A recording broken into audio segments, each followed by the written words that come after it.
Good evening, everyone. I am Saurabh Purwar from TIC Software Limited.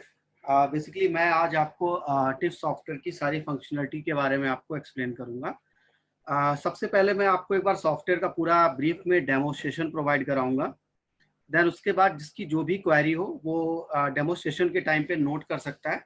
Demonstration complete हो जाने के बाद फिर एक एक बंदे से मैं डिस्कस करूंगा कि किसकी क्या क्वेरीज है। तो this is the login screen. सबसे पहले टिक सॉफ्टवेयर के बारे में मैं आपको ब्रीफ कर देता हूँ। बेसिकली जो टिक सॉफ्टवेयर है it is a production ERP software जो मैन्युफैक्चरिंग इंडस्ट्रीज के लिए हमने डिजाइन किया हुआ है, जहां पर एक रॉ मटेरियल आने से लेके फिनिश गुड बनने तक जो जो प्रोसेस होते हैं एक मैन्युफैक्चरिंग इंडस्ट्रीज के अंदर, वो सारी चीजें हमने इसके अंदर कैप्चर करी हुई है। इसके अंदर अगर मैं कोर मॉड्यूल्स की बात करता हूं तो इसके अंदर आपका sale, purchase, inventory, production, quality control, approval system, quotation management and comparison, barcode और टैली इंटीग्रेशन। इस सॉफ्टवेयर के अंदर कोई अकाउंटिंग मॉड्यूल नहीं रखा है हमने, जिससे आप अपनी balance sheet, outstanding report, trial balance ये चीजें कर पाए। उसके लिए आप टैली सॉफ्टवेयर यूज करेंगे। इंटीग्रेशन इसीलिए हम लोगों ने टिक सॉफ्टवेयर को टैली के साथ कर रखा है, क्योंकि इंडिया के अंदर maximum company using tally software for the accounting. तो अकाउंटिंग तो उनका सब कुछ अच्छे से मेंटेन हो जाता है टैली के अंदर, but what about the inventory, production and quality part, वो सारी चीजें आप हमारे सॉफ्टवेयर के अंदर कर सकते हैं। तो जो मैंने आपके सामने एक स्क्रीन शेयर कर दी है, this is the software screen, जहाँ पर मैं लॉग इन करता हूँ।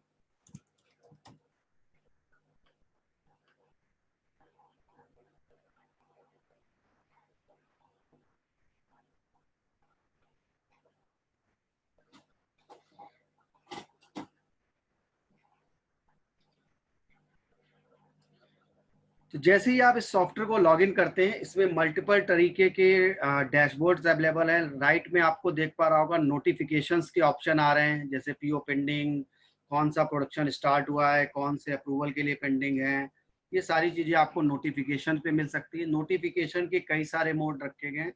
सॉफ्टवेयर आप लॉगिन करते हैं तब आपको पता चल पाता है। प्लस आपको मेल चाहिए, मेल के थ्रू भी नोटिफिकेशन मिल जाता है, एसएमएस के थ्रू भी पता चल जाता है और व्हाट्सएप के थ्रू भी। तो इस तरीके से डिफरेंट डिफरेंट नोटिफिकेशंस हैं जिसके थ्रू आप इसकी सॉफ्टवेयर से इंफॉर्मेशन को कैप्चर कर सकते हैं। जैसे ही मैंने लॉगिन किया, इस तरीके का एक डैशबोर्ड तो आपके सामने रिफ्लेक्ट हो रहा है। जिस बंदे को आप जिस तरीके की डैशबोर्ड की परमिशन देंगे उसको वही डैशबोर्ड रिफ्लेक्ट करेगा। फॉर एग्जाम्पल अगर सेल्स का बंदा है तो उसे सेल्स से रिलेटेड डैशबोर्ड की परमिशन, प्रोडक्शन वाले को अलग, स्टोर वाले को अलग, इन्वेंट्री वाले को अलग और मैनेजमेंट लेवल के डैशबोर्ड अलग है। ये बेसिकली एक डैशबोर्ड है जिसको मैं एक्सप्लेन कर देता हूँ, जिसमें आप सबसे स्टार्टिंग में देख रहे होंगे कि आइटम के तो कौन से सबसे ज़्यादा आइटम का स्टॉक अवेलेबल है। टॉप 10 आइटम जिनका स्टॉक सबसे ज़्यादा है वो मैंने आपको यहाँ पे शो किया है। कौन से आइटम आपको परचेज करने हैं उसके लिए मैंने रीऑर्डर लेवल के बेस पे सेटअप कर रखा है। लास्ट 10 परचेज क्या थी, सेल क्या थी, स्टेट वाइज सेल क्या चल रही है, कौन सा प्रोडक्ट सेल आउट हो रहा है। और बॉटम में आपको पेंडिंग टैब्स मैंने यहाँ प्रोवाइड किए हुए हैं कि कौन से सेल्स ऑर्डर पेंडिंग है जो आपको मटेरियल डिस्पैच करने हैं, कौन से ऐसे परचेज ऑर्डर हैं जो आपको मटेरियल अभी आना बाकी है, और कौन से ऐसे जॉब कार्ड हैं जो आपने प्रोडक्शन पे स्टार्ट कर दिए हैं पर अभी वो कंप्लीट नहीं, मतलब अभी वो वर्क इन प्रोग्रेस स्टेज पे हैं। अब मैं चलता हूँ एडमिन पैनल के ऊपर, जिसमें मैं आपको ब्रीफ कर देता हूँ। इसके अंदर आप कंपनी सेटअप कर सकते हैं, लॉगिन्स क्रिएट कर सकते हैं, ये सारी एक्टिविटीज आप यहाँ पर क्रिएट कर सकते हैं। तो यहाँ पर आप कंपनी सेटअप करना है, वो सारी चीजें हो जाती हैं। कंपनी का लोगो आप जो सेटअप करते हैं वो ऑटोमेटिकली आपको सारी रिपोर्टों के ऊपर रिफ्लेक्ट हो जाता है। प्लस आप यहाँ से यूजर्स वगैरह क्रिएट कर सकते हैं, किस यूजर को क्या राइट्स देने हैं, वो सारे राइट्स वगैरह आप डिफाइन कर सकते हैं।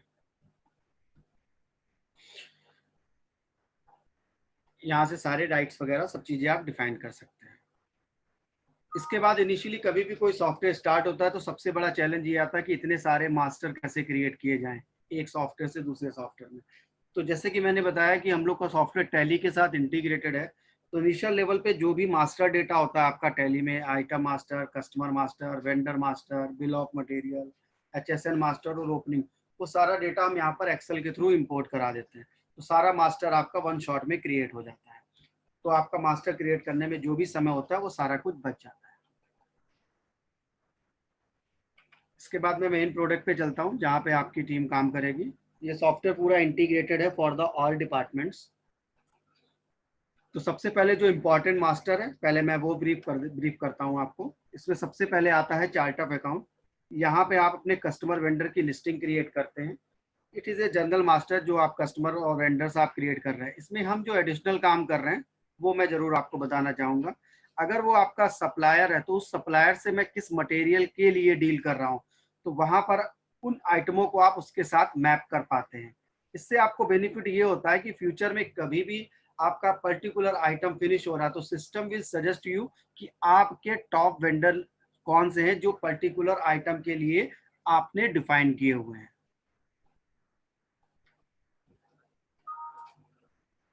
इसके बाद हमारा आ जाता है आइटम मास्टर, जहां पर हम आइटम्स वगैरह क्रिएट करते हैं। आइटम क्रिएट करते टाइम सबसे पहले we will define the category of the product कि वो प्रोडक्ट किस टाइप का है। फिनिश गुड है, फिक्स एसेट्स है, कंज्यूमेबल है, रॉ मटेरियल है, सेमी फिनिश है। इस तरीके से आप यहाँ पर आइटम की कैटेगरी डिफाइन कर सकते हैं। इसके बाद अगर आप कोई उसके भी अंडर ग्रुप मेंटेन करना चाहते हैं तो आप यहाँ पर n number of under group भी क्रिएट किए जा सकते हैं। उस अंडर ग्रुप के बेस पे ऑटोमेटिकली आइटम कोड जनरेट हो जाता है। अगर आप आइटम कोड पहले से मेंटेन कर रहे हैं तो यहाँ पर आप डायरेक्ट भी एंटर कर सकते हैं। आइटम का नेम, उसका डिस्क्रिप्शन, HSN कोड, आइटम की प्राइमरी एंड सेकेंडरी क्वांटिटी भी, आप दो तरीके की क्वांटिटी भी इसमें मेंटेन हो जाती है। उसका क्या कन्वर्जन फैक्टर है वो आप यहाँ पे डाल सकते हैं। आइटम की बैच वाइज इन्वेंट्री मेंटेन करनी, बैच लॉट वाइज, उस तरीके से भी आप सारी चीजें कर सकते हैं। आइटम की back and front image maintain की जा सकती है। Cost rate, MRP, cell rate, ये आप सारी चीजें डाल सकते हैं। मिनिमम मैक्सिमम रीऑर्डर लेवल, ये सारी चीजें। पैकिंग की का जो स्टैंडर्ड साइज है जो आपकी पैकिंग स्लिप पे आपको रिक्वायर्ड होती है, वो सारी चीजें भी आप इसके अंदर डिफाइन कर सकते हैं। प्लस इसका स्टोर का कोई डिफॉल्ट लोकेशन है वो आप डाल सकते हैं कि ट्रांजैक्शन लेवल पे ऑटोमेटिकली डिफॉल्ट स्टोर आता रहेगा कि ये मटेरियल को मुझे किस लोकेशन पे रखना है। साथ ही साथ इस प्रोडक्ट को बनाने के लिए कोई ड्राइंग, अटैचमेंट या कोई टेक्निकल डॉक्यूमेंट है तो इसमें आप अटैचमेंट भी लगा सकते हैं। इसके बाद इन फील्डों के अलावा अगर आपको लगता है कि आपको कुछ और एडिशनल फील्डों की भी रिक्वायरमेंट है तो यहाँ पर यूजर डिफाइन फील्ड्स का ऑप्शन बना हुआ है, जिसके आप लेवल भी खुद डिफाइन कर सकते हैं कि मुझे इसके अंदर किस किस टाइप की फील्डों की रिक्वायरमेंट है। तो जो आप यहाँ पे आइटम है, ब्रांड है, थिकनेस है, लेंथ है, विड्थ है, ग्रेड, कलर, कोटिंग, ये सारी चीजें आप इसके नाम खुद चेंज कर सकते हैं। ठीक है। इसके बाद इसके अंदर जो क्वालिटी की अगर हम बात करते हैं, क्वालिटी दो तरीके से इसमें मेंटेन हो रही है। एक तो आपकी क्वालिटी, बेसिक क्वालिटी का ऑप्शन भी अवेलेबल है और एडवांस क्वालिटी का भी ऑप्शन अवेलेबल है। बेसिक क्वालिटी से यहाँ पे मेरा मतलब है कि सिंपल आप क्वालिटी चेक करते टाइम पे सिर्फ यस या नो के फॉर्म में उसको मेंटेन करना चाहते हैं, कोई पैरामीटर्स ज़्यादा डिफाइन नहीं करना चाहते हैं, तो वो उस तरीके से भी आप कर सकते हैं। प्लस अगर आप उसके पैरामीटर डिटेल में जाना चाहते हैं कि मेरे को उसकी टेस्ट केस भी बनाने हैं, मल्टीपल पैरामीटर को चेक करना है, तो उस तरीके से QC के पैरामीटर्स भी डिफाइन हो सकते हैं। उसका एक सेपरेट मास्टर भी अवेलेबल है, वो मैं भी आपको आगे चल के बताऊंगा।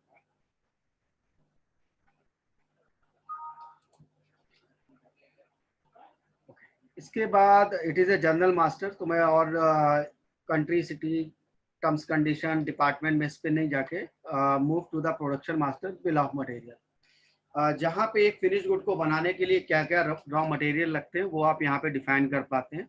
एक फिनिश गुड के और सेमी फिनिश गुड के आप मल्टीपल बिल ऑफ मटेरियल यहाँ पर डिफाइन कर सकते हैं। मीन्स कि आपकी ऑर्गेनाइजेशन का एक स्टैंडर्ड बिल ऑफ मटेरियल है वो आप डिफाइन कर सकते हैं। पर्टिकुलर आप किसी कस्टमर के लिए कस्टमाइज प्रोडक्ट सेल आउट कर रहे हैं तो उसका आप अलग से बॉम्ब बना सकते हैं। पर्टिकुलर ऑर्डर के लिए कस्टमाइज कर रहे हैं तो ऑर्डर वाइज भी बॉम्ब आप बना सकते हैं। यहाँ पर आप सारे raw material, packing, consumable, semi finish good की लिस्टिंग डिफाइन करते हैं, क्या क्वांटिटी लगनी है, क्या रेट से, रेट ऑटोमेटिकली मास्टर से पिक होता है। और आगे चलकर जैसे जैसे ट्रांजैक्शन चलती रहती है तो last purchase rate automatically bill of material में अपडेट होता रहता है। वेस्टेज इन परसेंटेज, क्योंकि रॉ मटेरियल की कुछ वेस्टेज भी होती है at the time of production, तो वो चीज़ें भी आप यहाँ पर एंटर कर पाते हैं स्टैंडर्ड फॉर्म में। बाकी एक्चुअल क्या लगा है वो आप प्रोडक्शन के टाइम पे एंटर करते हैं, उसके बेस पे आपको वेरिएशन रिपोर्ट भी मिलती है स्टैंडर्ड वर्सेस एक्चुअल की।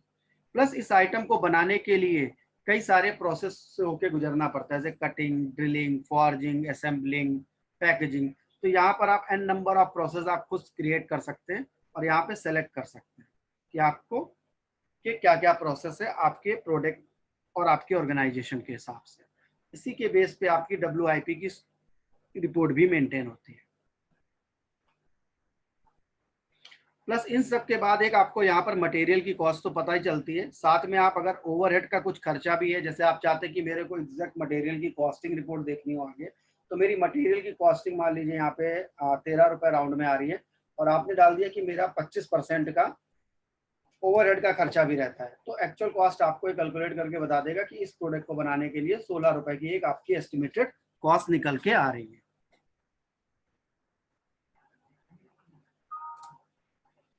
ओके, इसके बाद मैन्युफैक्चरिंग इंडस्ट्रीज में दो तरीके से इंडस्ट्री प्रोडक्शन करती हैं, या तो वो प्रोडक्शन प्लान बना के प्रोडक्शन करती हैं या ऑर्डर बेस पे प्रोडक्शन करती हैं, या दोनों ही चीजें फॉलो करती हैं। तो हमारे में सारे ही process make to order, make to stock, दोनों ही ऑप्शन अवेलेबल हैं। अगर मैं बात करता हूँ यहाँ पर दोनों ही प्रोसेस में आपको दिखाता हूँ, तो सबसे पहले मैं आपको ऑर्डर के बेस पे पूरा प्रोसेस चला के दिखाता हूँ। सबसे पहले आपके पास कोई इंक्वायरी आती है तो यहाँ पर आप इंक्वायरी वगैरह कैप्चर कर सकते हैं, उसके फॉलोअप्स वगैरह यहाँ डाल सकते हैं कि उसके साथ और नेक्स्ट फॉलोअप आपको कब करना है, वो सारी चीजें आप मेंटेन कर पाते हैं।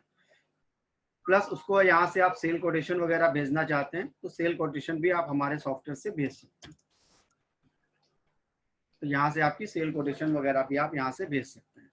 सेल कोटेशन भेजते टाइम आपको स्टॉक भी पता चल जाता है और रेट वगैरह आपके आइटम मास्टर से ऑटोमेटिकली उठ के आ जाते हैं। सारे टाइप के चार्जेस वगैरह आप डिफाइन कर सकते हैं, paid, cartage, entry tax, insurance, packing, जो भी टर्म्स कंडीशंस आपको डिफाइन करनी है मास्टर बना के आप सिंपल यहाँ पे सेलेक्ट कर पाते हैं। तो इस तरीके से आप कोटेशन वगैरह बना सकते हैं। कोटेशन बनने के बाद फिर आप अगर पार्टी आपको ऑर्डर का कंफर्मेशन दे देती है तो यहाँ से आप सेल्स ऑर्डर की एंट्री कर पाते हैं सॉफ्टवेयर के अंदर। तो ये बेसिकली सेल्स ऑर्डर का फॉर्म है जहां पर आप सारी चीजें सेल्स कोटेशन नंबर के बेस पे सारी चीजें ऐड ऑन कर सकते हैं। प्लस जो उसका कस्टमर का PO आया है वो सेल्स ऑर्डर के फॉर्म पे आप नीचे देख रहे होंगे बॉटम में, तो इसकी अटैचमेंट वगैरह भी आप लगा सकते हैं। ठीक है, प्लस जो आइटम आपका आया है इसकी मटेरियल की मुझे डिलीवरी शेड्यूलिंग भी हम यहाँ से डिफाइन कर सकते हैं कि मान लीजिए एक होता है कि वन शॉट में मटेरियल डिस्पैच करना हो और एक हो सकता है कि हमें पार्शली मटेरियल को डिस्पैच करना हो अलग अलग डेटों पे। तो यहाँ पर आप सेल्स ऑर्डर के टाइम पे उसकी शेड्यूलिंग विद क्वांटिटी आप यहाँ पर डिफाइन कर पाते हैं।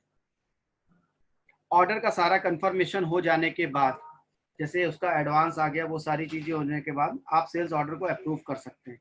अप्रूव करने के टाइम पर यहाँ पर एक ऑप्शन बना हुआ है ट्रांसफर टू प्रोडक्शन फ्लोर, मैं एक बटन पे क्लिक कर रहा हूँ, आई थिंक आप लोगों को दिख भी रहा होगा। इसको क्लिक करके जब मैं यहाँ पर अप्रूव बटन पे क्लिक करता हूँ तो इसकी एक कॉपी प्रोडक्शन फ्लोर के पास चली जाती है एज ए वर्क ऑर्डर बन के, कि उसे इस पर्टिकुलर ऑर्डर के लिए प्रोडक्शन का काम स्टार्ट करना है। प्लस एक चीज मैं और भी बताना चाहूंगा, जब यहाँ पर जैसे कि मैंने उस समय बॉम्ब के टाइम पे आपसे क्वेश्चन एक डिस्कस किया था कि इसके अंदर बॉम्ब स्टैंडर्ड भी बना सकते हैं, ऑर्डर बेस भी बना सकते हैं, कस्टमर बेस भी बना सकते हैं। तो यहाँ पर अगर मान लीजिए किसी प्रोडक्ट के अंदर कोई माइनर से चेंजेस किसी को अपने अकॉर्डिंगली कराने हैं तो ऑर्डर के टाइम पे हमने special instruction from production team का ऑप्शन दिया हुआ है। यहाँ पर वो डिफाइन कर सकता है पर्टिकुलर कि इसके लिए या तो मुझे ये वाला bill of material number use करना है या पर्टिकुलर कोई एक आपको इंस्ट्रक्शन पास करनी है प्रोडक्शन टीम को, इसकी पैकिंग जो है वो इस तरीके से होनी चाहिए या इस तरीके से होनी चाहिए। वो सारी चीजें आप यहाँ पे डिफाइन कर सकते हैं। इसका डेटा ऑटोमेटिकली प्रोडक्शन फ्लोर पे उन्हें रिफ्लेक्ट करता है मटेरियल प्लानिंग के टाइम पे भी और जॉब कार्ड के टाइम पर। फिर यहीं से आप अगर कोई एक्नॉलेजमेंट भेजना चाहते हैं सामने वाली पार्टी को कि आपका ऑर्डर मुझे रिसीव हो गया है, तो आप उनको मेल, SMS या व्हाट्सएप के थ्रू भी यहाँ से उनको इंटीमेशन दे सकते हैं एक्नॉलेजमेंट का कि ऑर्डर आपका कंफर्म हो गया है।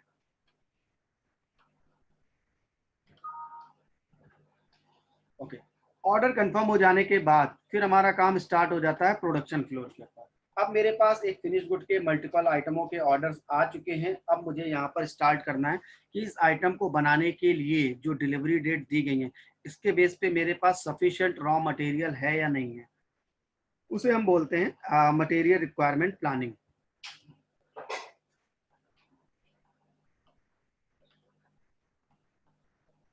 ये कुछ ऑर्डर हैं और इन हाउस प्रोडक्शन की एंट्रियां ऑलरेडी पड़ी हुई हैं सिस्टम में, जिसमें आप देख पा रहे होंगे।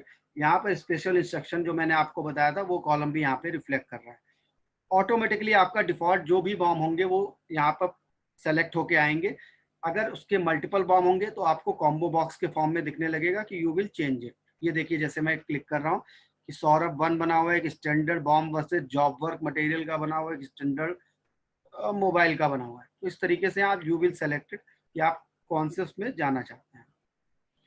यहाँ पे जनरेट का ऑप्शन है, do you want to generate the material requirement planning. Click करते ही ऑटोमेटिकली इसका बॉम्ब के बेस पे कैलकुलेशन निकाल के आपके सामने रिफ्लेक्ट कर देता है कि इस फिनिश गुड को बनाने के लिए क्या क्या रॉ मटेरियल लगते हैं। वो सारी लिस्टिंग यहाँ पर आपको शो हो जाती है। कितनी क्वांटिटी लगनी है, कितनी क्वांटिटी का ऑर्डर है, कितनी क्वांटिटी लगेगी,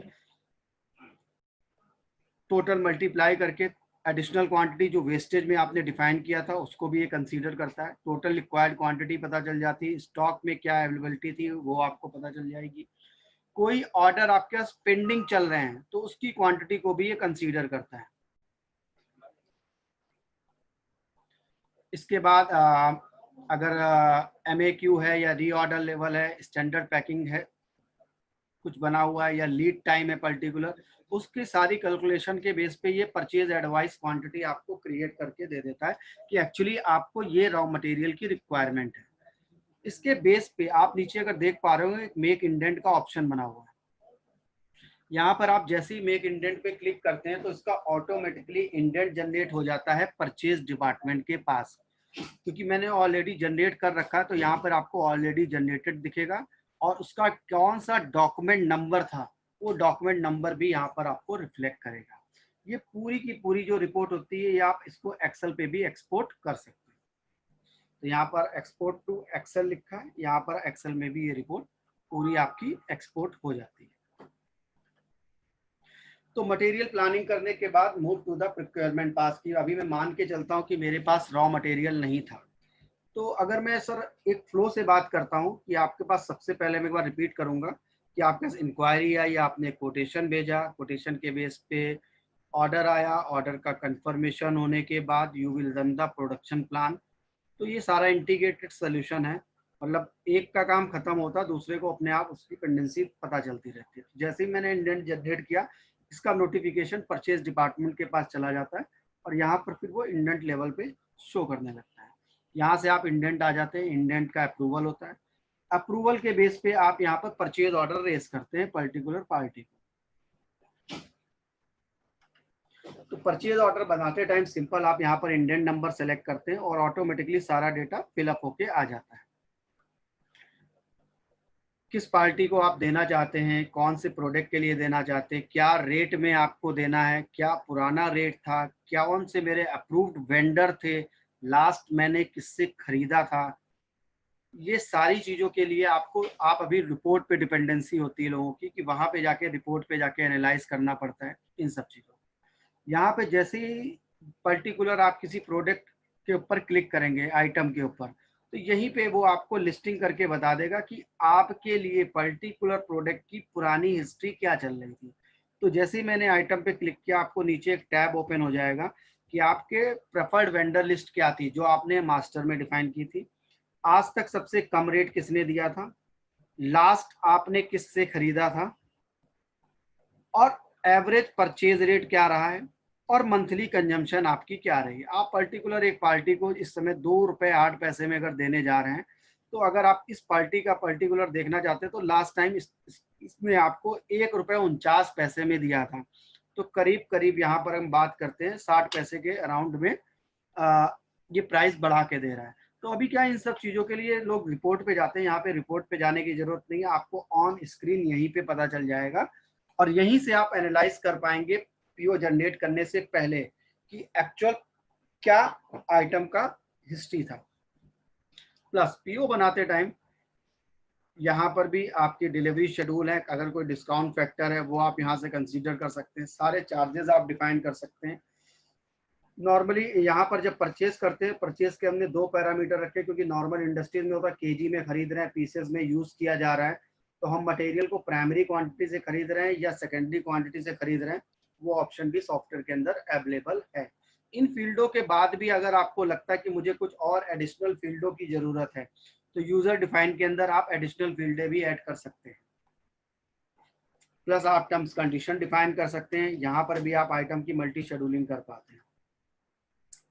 तो यहाँ से आपका परचेज ऑर्डर वगैरह बन के रेडी हो जाता है। परचेज ऑर्डर बनने के बाद अब ये डिपेंड करता है कि परचेज ऑर्डर तो बना दिया गया, अब इसको कोई ना कोई अप्रूव करते हैं, या तो मैनेजमेंट लेवल का बंदा कोई अप्रूव करेगा या पर्टिकुलर किसी डिपार्टमेंट का एचओडी।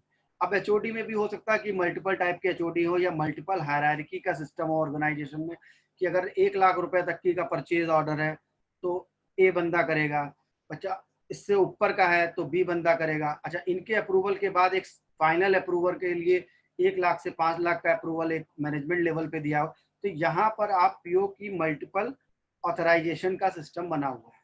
तो एक तो एचओडी लेवल का अप्रूवल का ऑप्शन भी है और एक फाइनल अप्रूवल लेवल का ऑप्शन भी सॉफ्टवेयर के अंदर अवेलेबल है, बेस्ड ऑन पैरामीटर की किसको कितने रुपए की परमिशन दी हुई है, उसके राइट्स। परचेज ऑर्डर अप्रूव होने के बाद जब आप परचेज ऑर्डर सामने वाली पार्टी को दे देते हैं, उसके बाद जब मटेरियल आता है तो गेट पास एंट्री यहाँ पर आप एंट्री कर पाते हैं। गेट पास के बेस पे फिर आपकी परचेज बिल की एंट्री होती है। परचेज बिल की एंट्री होते टाइम सारा कुछ डेटा आपका ऑटोमेटिकली पार्टी का नाम सेलेक्ट करते ही जो भी पेंडिंग पीओ होंगे वो रिफ्लेक्ट होंगे, आपको पीओ नंबर सेलेक्ट करना होगा, ऑटोमेटिकली सारा डेटा फिलअप होके आ जाएगा। उसकी स्टोर की लोकेशन यहाँ पे डिफॉल्ट आइटम मास्टर से पिक कर लेता है, यूजर कैन चेंज इट, अगर वो चाहता है तो उसको चेंज भी कर सकता है। ठीक है, जो यहाँ से परचेज बिल हुआ है, इस परचेज बिल हो जाने के बाद ये data move to the quality department, जहाँ पे मैं बात कर रहा था क्वालिटी इनकमिंग क्यूसी, जो आपने मटेरियल परचेज किया इसकी आप क्वालिटी भी चेक कर सकते हैं। तो जैसे मैंने बताया भी था स्टार्टिंग लेवल पे, इसमें एक बेसिक लेवल की क्यूसी है, एक स्टैंडर्ड और एक एडवांस लेवल की है। तो मैं आपको एडवांस लेवल की क्यूसी दिखा रहा हूँ, जहां पर आप इसके पैरामीटर वाइज सारा कुछ डिफाइन कर सकते हैं, पर्टिकुलर प्रोसेस में कौन कौन से किसी के पैरामीटर है और उसकी क्या क्या रेंज होनी चाहिए। इसमें डेटा नहीं है, मतलब मैं कोई दूसरा रिकॉर्ड पकड़ता हूँ। हाँ जी, based on parameter you will decided कि मटेरियल को एक्सेप्ट करना है या रिजेक्ट करना है। ठीक है जी, तो यहाँ पर जो आपके पैरामीटर आपने मास्टर वन टाइम बना के रखे होंगे, तो डेटा फ्लो हो जाएगा जैसे ही आपने परचेज की डालते ही क्यूसी के अप्रूवल के लिए यहाँ पर आप मटेरियल को अप्रूव कर सकते हैं। दो तरीके से क्यूसियाँ भी कराते हैं, एक तो लोग इन हाउस अपने वहाँ क्यूसी करते हैं और कुछ लोग क्या करते हैं थर्ड वेंडर से क्यूसी करवाते हैं, उसके बेस पे ही विल डिसाइडेड कि एक्सेप्ट करना है या रिजेक्ट करना है। तो नीचे अगर आप बाहर से कोई क्यूसी करवाते हैं तो उसका नीचे आप उसकी पीडीएफ फाइल या कोई जेपीजी फाइल का अटैचमेंट भी अपने रिकॉर्ड्स में रख सकते हैं। इससे आपको फायदा ये होता है कि जब आप इस मटेरियल को रिटर्न करते हैं तो सामने वाला सप्लायर या वेंडर आपसे पूछ सकता है कि इस मटेरियल को जो आपने मटेरियल को रिजेक्ट किया है, इस मटेरियल के रिजेक्ट के क्या पैरामीटर थे, जिसके बेस पे एक तरीके से उनको एक डॉक्यूमेंट की जरूरत होती है। प्लस इनकमिंग क्यूसी हो जाने के बाद उसके बेस पे आप सर्टिफिकेट ऑफ एनालिसिस रिपोर्ट भी बना के उसको भेज सकते हैं। वो तो अटैचमेंट वाला ऑप्शन था जो आप थर्ड पार्टी से करा रहे हैं, आपने किस बेस पे रिजेक्ट किया हुआ है वो आप यहाँ से रिपोर्ट जनरेट कर सकते हैं पर्टिकुलर एमआरएन के लिए, कि इस पर्टिकुलर एमआरएन के अगेंस्ट में क्या रिपोर्ट थी। ये रिपोर्ट आपकी पीडीएफ में भी, इस सॉफ्टवेयर के अंदर सारी रिपोर्टें आपकी पीडीएफ में कन्वर्ट हो जाती हैं, तो यहाँ से आप रिपोर्ट वगैरह भी सारा कुछ देख सकते हैं।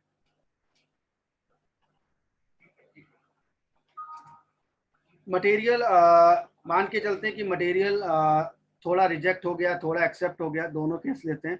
तो अगर मटेरियल थोड़ा रिजेक्ट हो गया है तो यहाँ से आप परचेज रिटर्न के थ्रू मटेरियल को वापस भेज सकते हैं particular document purchase bill number के अगेंस्ट में। अब जो यहाँ पे दो कॉमर्शियल एंट्रियों का इन्वॉल्वमेंट हुआ परचेज में भी, एक तो परचेज बिल का और एक परचेज रिटर्न का, जिसे हम डेबिट नोट भी बोलते हैं।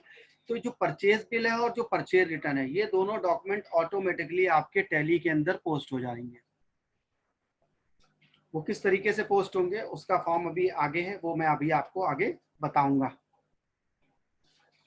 रिक्वायरमेंट का पार्ट कंप्लीट हो जाने के बाद move to the production part कि मेरे पास रॉ मटेरियल आ गया है, अब we will start the production part. Production वाले पार्ट को हम बोलते हैं job route card, work order, production order. Industry में कई नेम से इसको बोला जाता है, ठीक है।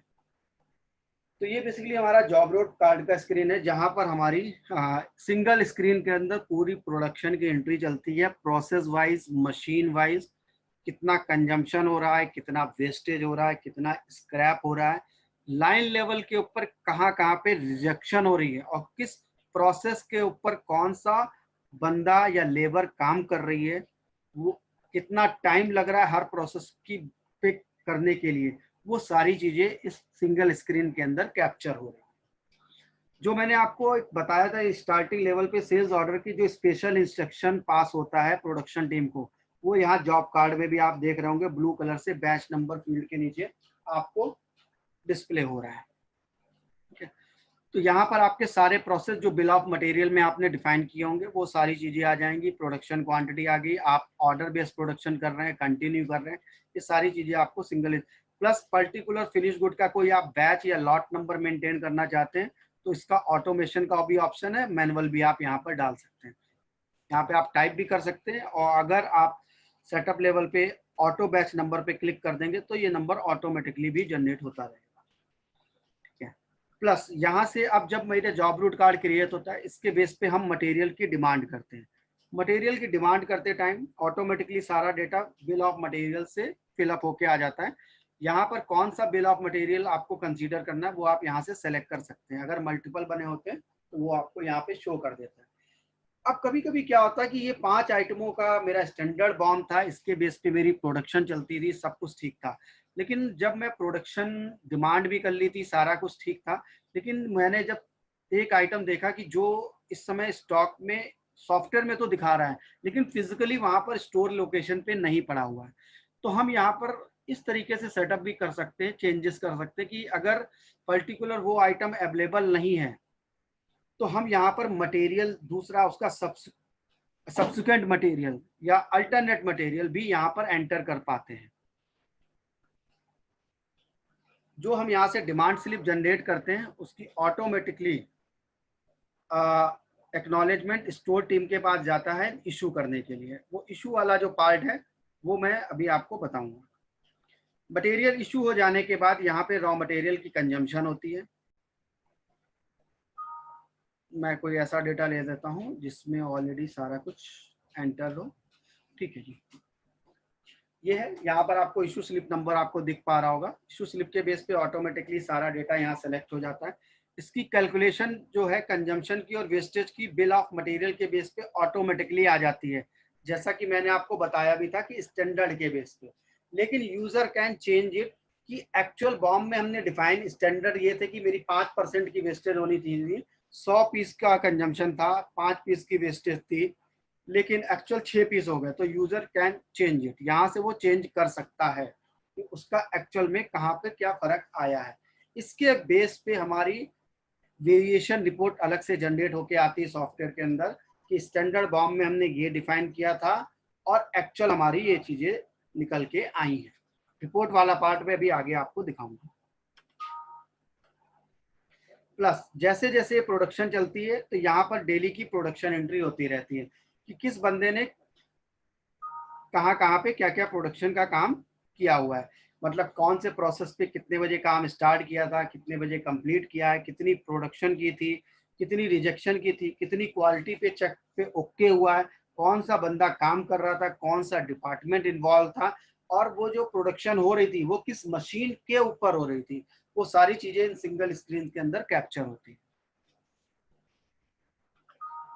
प्लस यहाँ से आप बारकोड वगैरह भी यहाँ से सिस्टम से जनरेट कर सकते हैं पर्टिकुलर फिनिश गुड आइटम का। तो इस तरीके से आपका ऑन गोइंग प्रोसेस पूरा चलता रहता है, जब आपका जॉब रूट बन के कंप्लीट हो जाता है तब वो मटेरियल आपका प्रोडक्शन स्टोर के पास पहुंचता है। तो मैं पहले स्टोर डिपार्टमेंट पे ही, स्टोर की चीज़ों पे ही पहुंचता हूँ। तो एक मैं इशू स्लिप की बात कर रहा था प्रोडक्शन के टाइम पे। तो यहाँ पर जब आप इशू स्लिप डालते हैं तो इशू स्लिप दो तरीके से यहाँ पर हमने बनाई हुई है। एक तो जॉब कार्ड के अगेंस्ट में रॉ मटेरियल को इशू करना है, वो चीज आप कैप्चर कर सकते हैं। प्लस अगर मैं इसको न्यू मोड पे दिखाता हूँ तो यहाँ पर एक इंडेंट का ऑप्शन है कि हो सकता है इन हाउस के मतलब इंटरनल टीम ने भी कोई मटेरियल की डिमांड करी, तो जो भी पेंडिंग आपके इंडेंट होके उसकी लिस्टिंग आ जाएगी, आप एंटर करोगे ऑटोमेटिकली आइटम फिल हो जाएंगे। उसका अगर स्टॉक होगा तो यहाँ पे आपको दिख जाएगा और उसके बेस पे आप मटेरियल को इशू कर पाएंगे। प्लस एक गोडाउन से दूसरे गोडाउन में मटेरियल ट्रांसफर करना है, वो आप स्टॉक ट्रांसफर यहां से कर सकते हैं अगर आपकी मल्टीपल स्टोर लोकेशंस हैं। प्लस फिजिकल स्टॉक एडजस्टमेंट, जैसे कि क्या होता है हर एक महीने में या क्वार्टर बेस पे कंपनियां अपने वहां पे मटेरियल का स्टॉक का फिजिकल वेरिफिकेशन कराती है। अगर उसमें कोई डिफरेंसेस आते हैं तो उसके बेस पे आप यहाँ पे प्लस माइनस कर पाते हैं सॉफ्टवेयर के अंदर। प्लस उसका आप रिमार्क में उसका रीजंस वगैरह भी डाल सकते हैं कि स्टॉक बढ़ा या घटा हुआ तो उसके क्या रीजंस थे। प्लस जो मटेरियल हमने रिसीव कर लिया पर्टिकुलर फिनिश गुड बनने के बाद, उसकी भी आप क्वालिटी चेक कर सकते हो। उसे हम बोलते हैं शॉप फ्लोर प्रोडक्शन क्यूसी, कि उसमें प्रोसेस वाइज आप क्वालिटी को चेक कर सकते हैं। इसकी क्यूसी को भी अगर आप इन हाउस कराते हैं, सॉरी आउटसोर्स कराते हैं, तो यहाँ पे उसका अटैचमेंट लगा सकते हैं।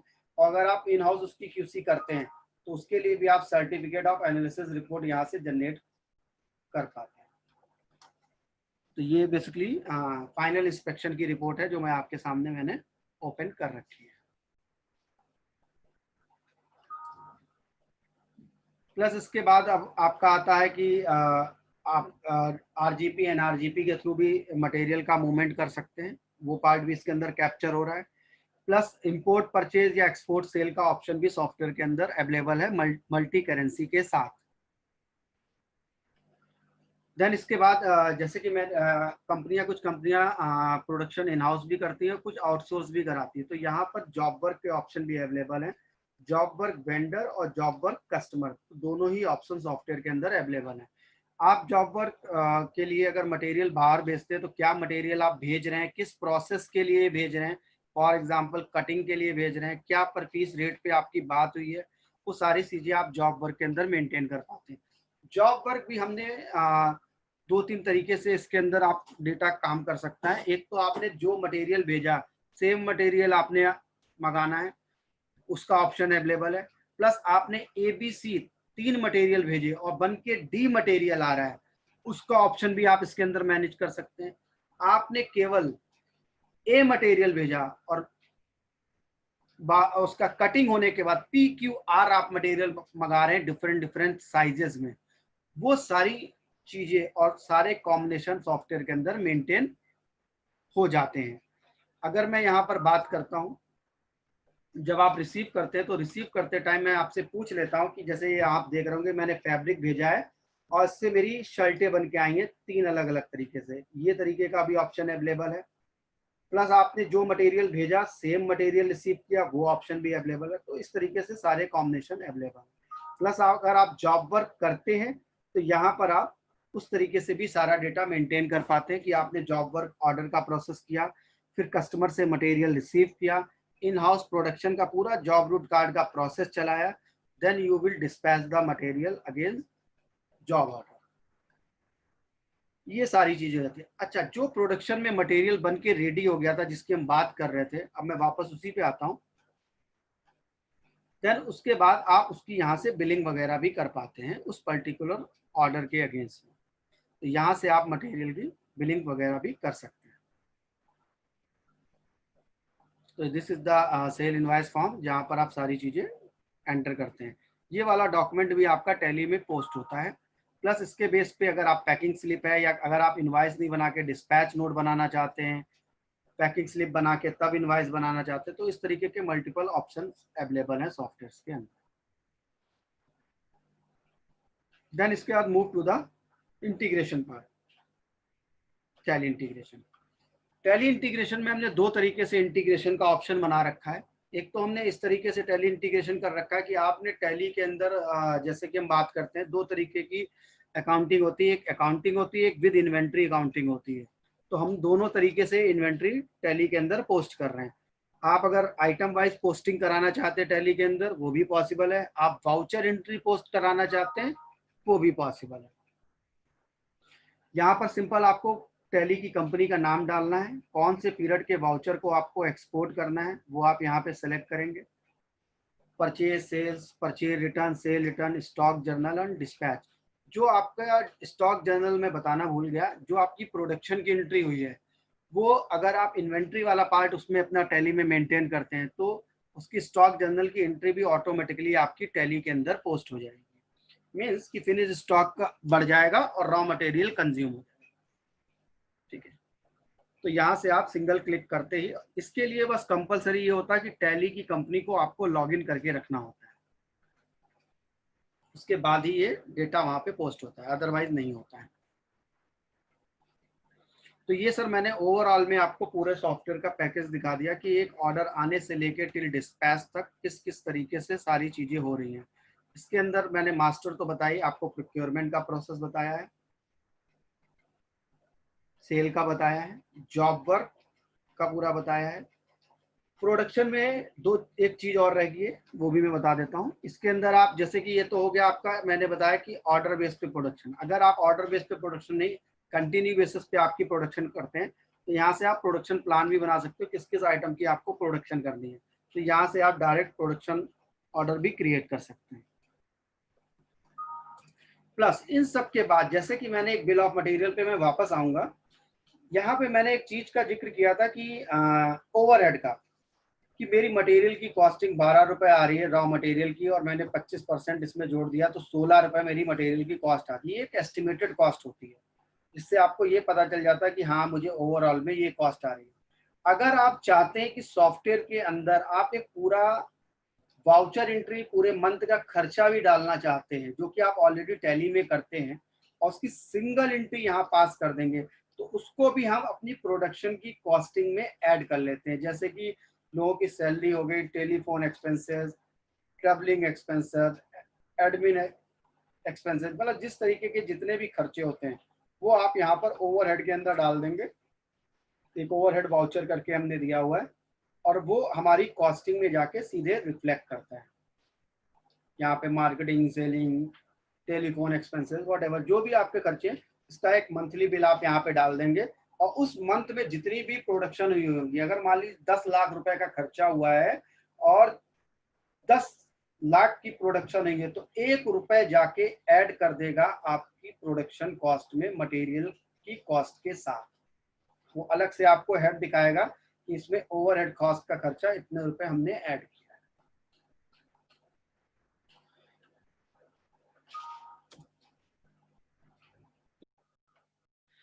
तो मैं आता हूँ रिपोर्टिंग सेक्शन के ऊपर। यहाँ पर अगर मैं बात करता हूँ, सबसे पहले कुछ टिक की रिपोर्टें हैं। इसमें आइटम मास्टर हो गया, vendor approve list, chart of account, bill of material register report, ये सारी चीजें आपको मिलती हैं। प्लस अगर मैं स्टॉक रिपोर्ट पे बात करता हूँ, स्टॉक पोजीशंस की रिपोर्ट आपको यहाँ पे मिल पाती है, जिसमें मल्टीपल टाइप की रिपोर्ट हमने इसके अंदर कैप्चर करी हुई है। अब और मल्टीपल फिल्टर्स के साथ, date filter, category wise, item के group wise, name wise, location wise, मतलब multiple filter was available in the software. तो अगर आप सिंगल शॉट में देखना चाहते हैं एक आइटम का क्या स्टॉक है, मतलब ओपनिंग क्या था, रिसिप्ट क्या था, इश्यू क्या था और बैलेंस क्या चल रहा है, तो सिंगल शॉट में आपको रिपोर्ट रिफ्लेक्ट कर जाएगी। मैं एक बार सबको फिर से एक बार अनम्यूट करूंगा कि आपको रिपोर्ट की विजिबिलिटी दिख पा रही है कि नहीं दिख पा रही है। आप लोग प्लीज मुझे यस में या नो में जो भी एक बार आंसर करिएगा। आपको रिपोर्ट सभी लोगों को रिफ्लेक्ट हो रही है? जी हाँ सर, हो रहा है, हो रहा है, हो रही है सर, हो रही है। ठीक है सर। क्योंकि जूम में कभी कभी रिपोर्ट अलग पैनल पे खुलता है तो शो नहीं होता है कभी कभी। ओके जी, thank you thank you thank you. फिर इस रिपोर्ट को अगर आप लेजर वाइज, मतलब एक एक ट्रांजेक्शन वाइज, मूवमेंट वाइज देखना चाहते हैं, तो यहाँ से एक आइटम की कब कब किस किस तारीख को किस किस डॉक्यूमेंट नंबर के बेस पे मूवमेंट हुई है, वो रिपोर्ट आपको यहाँ पे रिफ्लेक्ट हो जाती है। स्टोर वाइज है, ग्रुप वाइज है, स्टॉक रिजर्वेशन की रिपोर्ट है, तो मल्टीपल तरीके की रिपोर्टें आपको इसके अंदर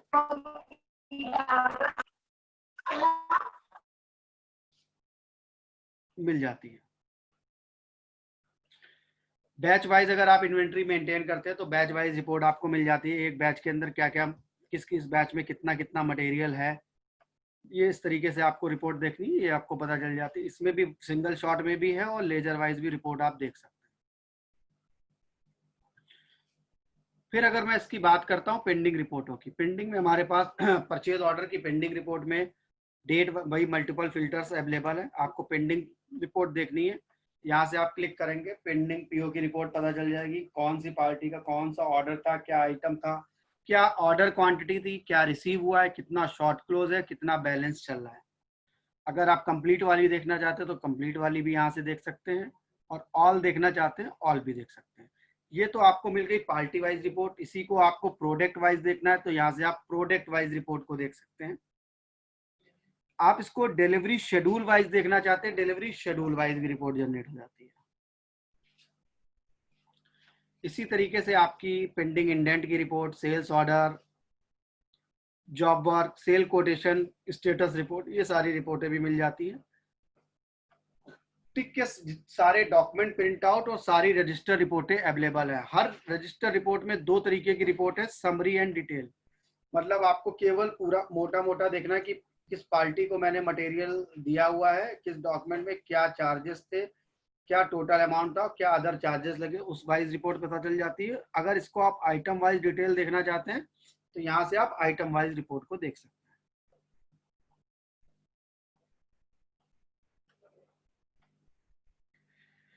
मैन्युफैक्चरिंग में हम बोलते हैं तो जॉब रूट कार्ड का रजिस्टर रिपोर्ट आप यहाँ फिल्टर वाइज देख सकते हैं, कितना कंप्लीट हो चुका है, कितना आपका पेंडिंग है, कितना रिजेक्शन हुआ, उस बेस पे आपको रिपोर्ट पता चल जाती है। Plus work in progress report यहाँ से आप जनरेट करके देख पाते हैं कि कौन सा मटेरियल किस स्टेज पे है, कहाँ पे चल रहा है। ये रिपोर्ट आपकी एक्सेल में भी कटिंग पे कितना हुआ है, ड्रिलिंग पे कितना हुआ, कितना WIP है, कितना कंप्लीट हो गया, कितनी QC में ओके हो गया, कितना नेक्स्ट लेवल पे मूव हुआ है, ये सारी चीजें आपको सिंगल रिपोर्ट के अंदर सब कुछ पता चल जाता है। इस पे भी आपके पार्टी वाइज हैं, प्रोसेस वाइज, इस तरीके से आप फिल्टर यूज कर सकते हैं। Costing report, wastage, standard BOM versus actual report, man power costing, daily production, job costing report, item tracking report, one of the good report की एक अगर कोई बैच वाइज इन्वेंट्री मेंटेन कर रहा है तो उसे सिंगल पता चल जाएगा कि इस आइटम को मैंने किससे बनाने में क्या रॉ मटेरियल लगा था, क्या कंजम्पशन हुई थी, और किस सप्लायर से मैंने ये मटेरियल लिया था, किस बैच के लिए लिया था। ये सारी चीजें आपको यहाँ पे सिंगल शॉट में पता चल जाती है। इसके बाद मिनिमम मैक्सिमम रीऑर्डर लेवल, ये सब बेसिक रिपोर्टें हैं। क्वालिटी की रजिस्टर रिपोर्ट, जॉब वर्क की एनेक्सर 4 और 5 रिपोर्ट मिलती है। टैली RGP NRGP हो गया। प्लस इसके बाद ग्राफ रिपोर्ट है सॉफ्टवेयर के अंदर मिलती है, टॉप 10 कौन से कस्टमर थे, उसकी ग्राफ वाइज रिपोर्ट आपको मिल जाएगी। कौन सा आइटम कंपनी में सबसे ज्यादा सेल हो रहा है, वो टॉप 10 आइटम की लिस्ट पता चल जाएगी, क्वांटिटी वाइज, वैल्यू वाइज। कौन किस स्टेट में कहाँ कहाँ कितनी कितनी सेल हो रही है, उसकी ग्राफ रिपोर्ट आपको पता चल जाएगी। जॉब कार्ड की अगर आप WIP वाइज रिपोर्ट देखना चाहते हैं पर्टिकुलर की, मेरे को ग्राफ वाइज थोड़ा सा ज्यादा पसंद आता है कुछ लोगों को रिपोर्ट है, तो उस तरीके से भी आप रिपोर्ट को यहाँ से देख सकते हैं। तो यहाँ पर आपको ग्राफ वाइज रिपोर्ट मिल जाएगी, particular job card number, date, quantity, किस प्रोसेस के ऊपर कहाँ कितनी प्रोडक्शन हुई, कितनी क्वालिटी ने चेक ओके की है, और कितनी रिजेक्शन हुई है, ये पूरी रिपोर्ट आपको यहाँ पे पता चल जाती है। मैं थोड़ा जूम करता हूँ तो यहाँ पर आपको प्रोसेस वाइज भी वर्क फ्लो पता चल जाएगा, और नीचे बॉटम में भी आपको पता चल जाएगा कि प्रोडक्शन चार्ट क्या था, रिजेक्शन चार्ट क्या था, और क्वालिटी चार्ट क्या था। मंथली कितनी प्रोडक्शन हो रही है आपकी ऑर्गेनाइजेशन के अंदर, ये आपको सारा कुछ पता चल जाता है। कितनी रॉ मटेरियल की वेस्टेज हुई है पूरे साल में, ग्रुप वाइज आपको पता चल जाता है कि इन कैटेगरी के आइटमों में इतनी इतनी क्वांटिटी की इस रेट में इतने रुपए साल की मेरी वेस्टेज हुई है रॉ मटेरियल की। तो सर ये ओवर,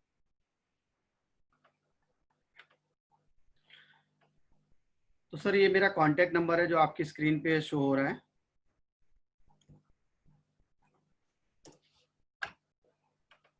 ठीक।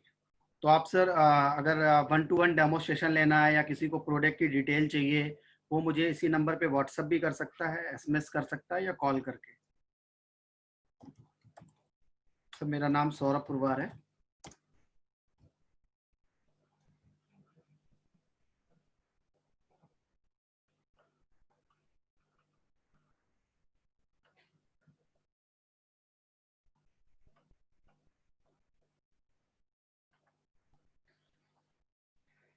तो मैं सभी लोगों को एक बार अनम्यूट कर रहा हूँ। किसी की कोई भी क्वेरी है बोल सकता है।